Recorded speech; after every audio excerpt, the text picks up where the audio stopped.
d'accord. Médusa, Oui, bonjour Boris, bonjour tout le monde. bonjour, ça va ou quoi, Médusa? Tu vas bien? Je vais bien et toi, mon frère. Alors exprime-toi, dis-moi c'est quoi ta croyance, etc. Comme ça on puisse comprendre un peu. Et après voilà, on n'est pas là on ne juge personne, d'accord? Hmm, Donc voilà quoi. absolument. Merci à toi. Je te remercie d'avoir accepté ma demande Non, il n'y et a pas de j'espère souci. que vous allez tous bien. Alors, moi, je n'ai pas de croyance, je n'ai que des connaissances. Parce que la croyance est inutile dans la vie. Tout ce qui existe autour de nous a été fait grâce à la connaissance. Rien n'a été fait grâce à la croyance. Ça fait 2000 ans que le christianisme existe, 1400 ans pour l'islam. Qu'est-ce qu'ils ont apporté au continent africain que les Africains ne connaissaient pas avant leur arrivée et qu'ils n'auraient pas pu connaître? On peut remplacer Afrique par l'humanité. Ils n'ont rien apporté. Donc, moi, je suis un Noir, un Africain. J'ai ma culture et ma tradition. Et comme l'Afrique est le berceau de l'humanité, ça fait de la culture africaine la première en date de l'humanité, de la spiritualité africaine la première en date de l'humanité. Et donc, le christianisme a été apporté pendant la colonisation et l'esclavage avec la Bible sur la main gauche et le fusil sur la main droite. Dans son livre, Bartholomé de Las Casas et plusieurs autres prêtres ont écrit que pour nous convertir au christianisme, ils pratiquaient ce qu'on appelle la pimentade. On mettait de l'alcool dans une cuvette, on mélange cet alcool avec du citron, on fait piler du piment, et celui qui refuse de faire du christianisme, eh bien, dès que l'eau devient rouge, on le lui met sur les plaies, après l'avoir fouetté correctement. Voilà comment nous avons été christianisés. Donc on nous a demandé de renier et d'abandonner notre religion, notre culture, pardon, notre spiritualité. Et résultat, vous avez des femmes comme celle qui vient de parler, qui a commencé à dire « le blanc nous a apporté, le blanc nous a apporté ». Ce qu'elle ignore, c'est l'histoire. Parce que le mal, l'ignorance est un danger que tout homme doit éviter. L'Afrique est le berceau de la civilisation. La civilisation est née sur le continent africain. Je peux lui citer des exemples, que ce soit le Monomotapa, où il y avait déjà, vous pouvez trouver aujourd'hui des vestiges qui datent d'avant la colonisation des grandes cités de pierre. On peut lui citer des grandes murailles du Bénin qui étaient là, ou on peut vous citer des témoignages, mais des vestiges qui sont là, où il y avait déjà des toilettes bien construites, des cités bien construites avec des règles mathématiques, des fractales. On peut lui citer le cas du Soudan, où les premiers temples ont été construits, les premières villes de l'humanité. On peut tout. Les mathématiques sont apparues en Afrique, l'écriture est apparue en Afrique, la médecine est apparue en Afrique, à peu près tout. Donc ça, c'est même pas une question de débat. Le christianisme dont elle parle, qu'est-ce qu'il nous l'a apporté? Elle vient de parler des enfants sorciers. En 2017, 30 000 enfants ont été balancés dans la rue, dans la seule ville de Kinshasa. 30 000 enfants, Boris. On développe un continent avec des enfants. Pourquoi ces enfants ont été balancés dans la rue? Parce que des pasteurs ont convaincu à des parents débiles que leurs enfants étaient des enfants sorciers. Et ces enfants ont été jetés dans la rue. Regarde un peu le christianisme des pasteurs. On ne peut pas développer. Il y a des pays où tu trouves 7000 églises. Il y a des pays où tu trouves 20 000 églises. Dans la seule RDC, par exemple, il y a plus d'églises il y a plus d'églises dans ce pays qu'il n'y a d'églises dans toute l'Union européenne. Tu prends toute l'Europe, il y a moins d'églises que le seul pays. Et si tu prends toute l'Afrique centrale, c'est n'importe quoi. Les mosquées, c'est la même chose. Il y a plus d'églises et de mosquées qu'il n'y a d'écoles, plus d'églises et de mosquées qu'il n'y a d'hôpitaux, plus d'églises et de mosquées qu'il n'y a d'entreprises. Est-ce qu'on développe un pays avec les écoles, les hôpitaux, les entreprises, ou bien avec les églises?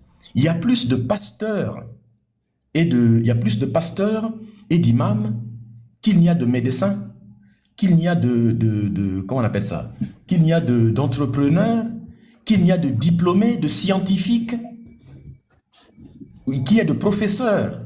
Tu vois, des pasteurs roulent en Lamborghini, roulent en Range Rover, mais les enseignants de nos enfants partent à pied avec des chaussures qui sont presque finies, avec des chemises, on dirait des parachutes, tellement c'est énorme, avec des énormes pantalons, troués même. Tu vois le professeur qui donne la connaissance à ton enfant pour qu'il puisse apporter quelque chose dans la société demain, il ressemble à un vagabond. Donc ce n'est pas comme ça qu'on développe le continent. Maintenant, pour rentrer sur le cas du christianisme en lui-même, ça fait des années. Et à chaque fois que j'ouvre des lives sur mon autre compte, je mets toujours, que ce soit hier, avant-hier et tout ça, tous les jours, je mets toujours celui qui arrive à me battre sur la question du christianisme, je lui envoie 5 000 euros. Personne ne réussit. Voici ce que j'affirme à propos de la Bible. J'ai étudié, j'ai été chrétien, j'ai étudié l'histoire de toutes les religions, j'ai étudié la Bible que je maîtrise sur le bout des doigts. J'affirme que la Bible est le livre le plus misogyne qui puisse exister. J'affirme que la Bible est un tissu de plagiat. Je mets au défi quiconque, la Bible n'est qu'un simple plagiat. J'affirme que Jésus est un personnage mythologique, il n'a jamais existé, il n'existe aucune preuve de son existence. D'ailleurs, hier, j'ai fait un débat avec un pasteur à propos de ça. J'affirme que la Bible contient des histoires imaginaires. Par exemple, l'histoire du déluge a été plagiée sur l'histoire de l'épopée de Gilgamesh, qui existait 2900 ans avant. Le personnage de Jésus a été copié sur Horus, sur le personnage de Mitra, sur Osiris.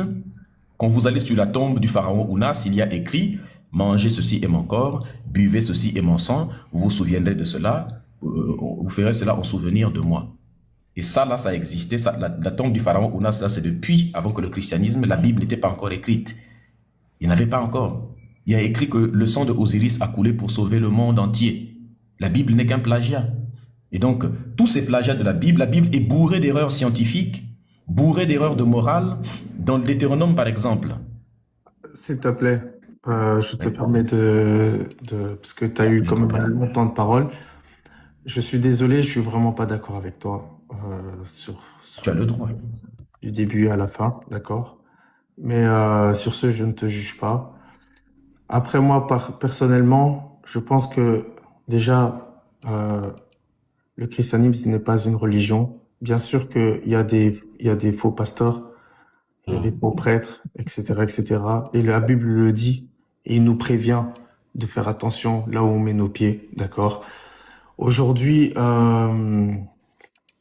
tu vois, comment te dire et tout, parce que euh, tu peux pas dire des choses en fait, que tu ne maîtrises pas, en fait. Je peux comprendre que, vas-y, t'as tes croyances ancestrales avec tout ce qui est Afrique, etc. Mais là, on parle de l'humanité tout entière, ok? Il est important de pas tout mélanger et que faut savoir que la Bible aussi, ce n'est pas une science, ok? La Bible nous prêche l'amour parce que Dieu, il est amour, il est fait d'amour. Et tant que tu n'auras pas compris l'amour, en fait, tu ne pourras pas comprendre cela, d'accord? Parce que en fait, l'amour est la base déjà de la connaissance, d'accord? Si tu ne t'aimes pas, si tu n'aimes pas ton prochain, en fait, ça sert à rien parce que la Bible, on n'essaie pas de lire la Bible comme un livre d'Harry Potter, comme le disait Nef, ok, ou comme un autre livre de contes de fées, mais il est fait, euh, il est fait en parabole. Il y a des choses à comprendre derrière.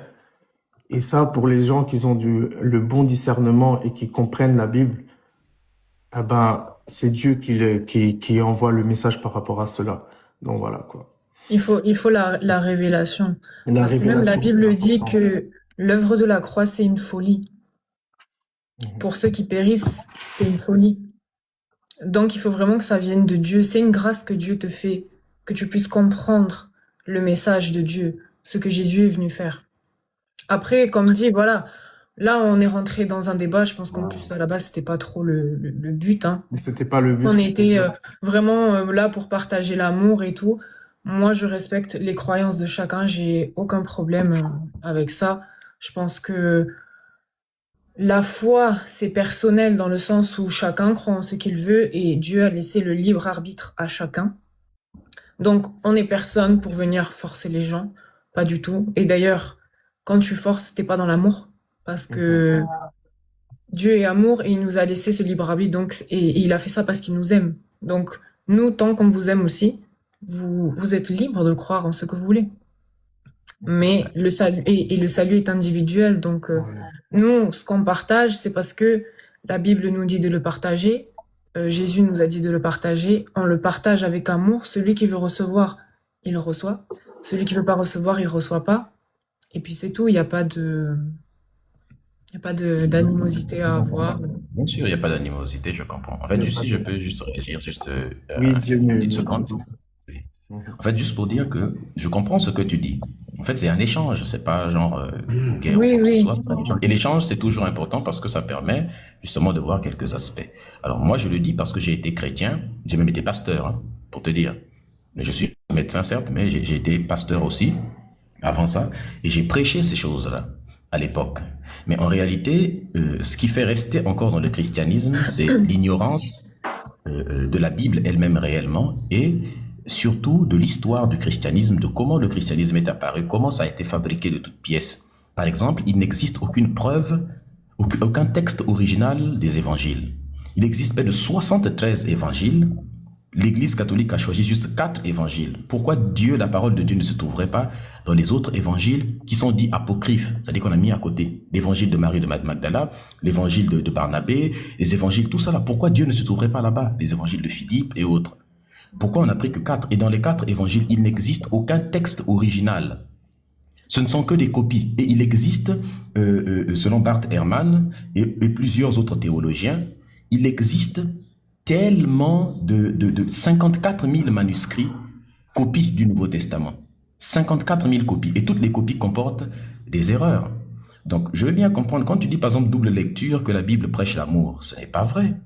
Dans Nombre chapitre 31, par exemple, du verset 16 au verset 17, Dieu demande, il demande d'aller enlever la vie à tous les enfants mâles que vous allez trouver et enlever la vie à toutes les femmes qu'on ne trouve pas vierges, enlever également la vie à tous les hommes, gardez pour vous uniquement les petites filles pour votre usage personnel. Je ne pense pas que ce soit l'amour. Dans Exode chapitre 21, du verset 1 jusqu'au verset 7, Dieu autorise l'esclavage et à partir du verset 7 et du verset 8, Dieu dit si quelqu'un vend sa fille pour qu'elle soit esclave sexuelle de quelqu'un, Je ne peux pas te dire, que ce monsieur dire des choses comme ça, excuse-moi, mais est écrit dans il la faut, Bible. Si je prendre dis le quelque contexte. chose qui n'est pas écrit, Ne raconte pas, s'il te plaît, devant 1800 personnes que la Bible permets-moi juste de terminer. Il n'y a prêche pas de un souci, Jack, message tu peux. où on demande de faire ces choses-là. Ce n'est pas vrai. Il n'y a pas de D'accord? souci, Jack. Dès que Ce j'ai sont des fini, textes, ce sont des textes contextuels qui sont des textes qui n'ont rien à voir avec ce que Jésus nous demande, ce message d'amour, ce message de paix. Là, tu essayes d'amener un mauvais message depuis tout à l'heure. Pas Je du comprends tout. pas. Non, mais je ne te permets pas de dire ces choses-là ici.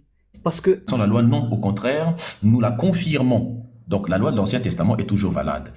Maintenant, comme tu dis que toi, tu suis seulement l'Ancien Testament, est-ce que tu sais que dans Colossiens chapitre 3, verset 22, Dieu autorise l'esclavage et la soumission? C'est la même chose dans 1 Pierre chapitre 2, verset 18 jusqu'à 21, Éphésiens chapitre 6, verset 5 jusqu'à 7, Tite chapitre 2, verset 9, si je ne me trompe Ok. pas, 1 Timothée chapitre 6, verset 1. Je rappelle que ton Nouveau Testament autorise l'esclavage. Il demande à l'esclave de rester toujours soumis, de ne jamais se rebeller contre son maître, parce que s'il se rebelle contre son maître, eh bien, il se rebelle contre Jésus lui-même. Ce qui Ah veut bon? dire que si mes ancêtres, à moi, par exemple, si aujourd'hui l'Afrique est recolonisée, un bon chrétien, normalement, si on recolonise l'Afrique, un bon chrétien doit ne pas se rebeller contre l'esclavage. Ce n'est pas moi qui le dis, je répète, Éphésiens chapitre 6, verset 5 à 7, Tite chapitre 2, verset 9, 1 Timothée chapitre 6, verset 1, Colossiens chapitre 3, verset 22, 1 Pierre chapitre 2, de 18 à 21. J'invite quiconque à vérifier si un seul des versets que je donne ne mentionne pas l'esclavage ou les choses que je dis qu'elle mentionne. Quand je dis, je termine par est-ce que là. Quand l'esclavage je dis, je existait à cette termine. époque-là? Est-ce que l'esclavage existait à cette époque-là? Jusqu'à Est-ce que Dieu te demande aujourd'hui, ça existe. de rester dans l'esclavage? Oui. Dans Est-ce 1 que Pierre Dieu chapitre- demande de faire des esclaves? Oui. Lévitique chapitre 22, de verset 44 jusqu'à 46, il demande de vendre et d'acheter les êtres humains. Dieu dit ceci: les esclaves que vous l'achèterez auprès des peuples qui vous entourent. Il dit, c'est là que vous pourrez acheter des enfants. Que des gens aillent vérifier. Lévitique chapitre 24, je pense, 22, de verset 44, 22, verset 44 jusqu'à 46. Il dit, les esclaves qui vous appartiendront proviendront des peuples qui vous entourent. C'est là que tu prendras ta servante et puis ton esclave. Vous pourrez également acheter les enfants des peuples qui vous entourent également. Vous les léguerez en héritage à vos enfants, vous les garderez à perpétuité et ils seront vos esclaves pour l'éternité. C'est ce que ta propre Bible